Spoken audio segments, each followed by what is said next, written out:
Let's talk a little more about the carom shot, because we did mention caroms in a previous segment.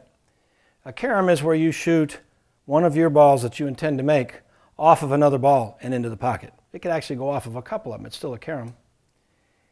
And like I said, you don't have to hit your own ball. You can hit your opponent's ball, do that too, as long as you hit your ball first.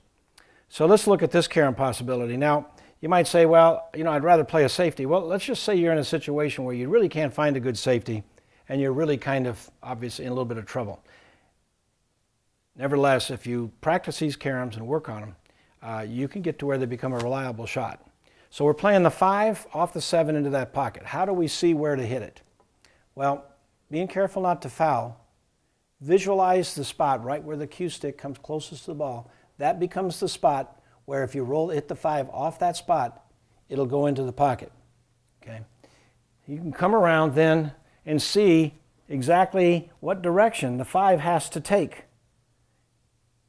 in order to hit that spot on the 7. Now, with combinations as well as caroms, I've always found that we're used to shooting balls at pockets. So now all of a sudden, you're not shooting at the 5 ball at a pocket anymore, and sometimes hitting a spot that's so close, you can get a little bit, you can get to where it kind of confuses you. So I've always thought it helps to have a far distant aiming point. Like in this particular case, I believe the far distant aiming point would be here. Now I could go back, there could be people sitting back here, it could be a lady's purse, it could be anything sitting back there, but I'm going to find something back there on this line, and it helps me now because I'm just going to get to where I'm shooting the 5 at that far distant aiming point.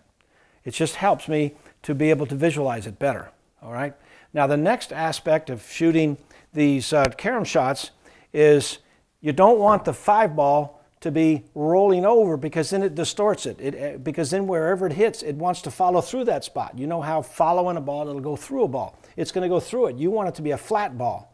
So how do you make the 5 be flat? Well, the way you do that is you put follow on the cue or shoot hard with nothing on the cue so that this 5 ball is skidding and flat when it hits the 7.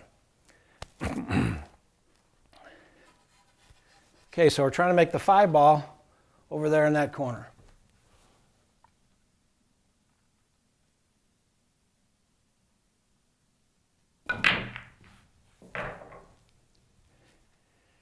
And that is just the type of shot that you might find out on the table that'll help you to win a game, which could be a match, which could be the match that sends you to Las Vegas.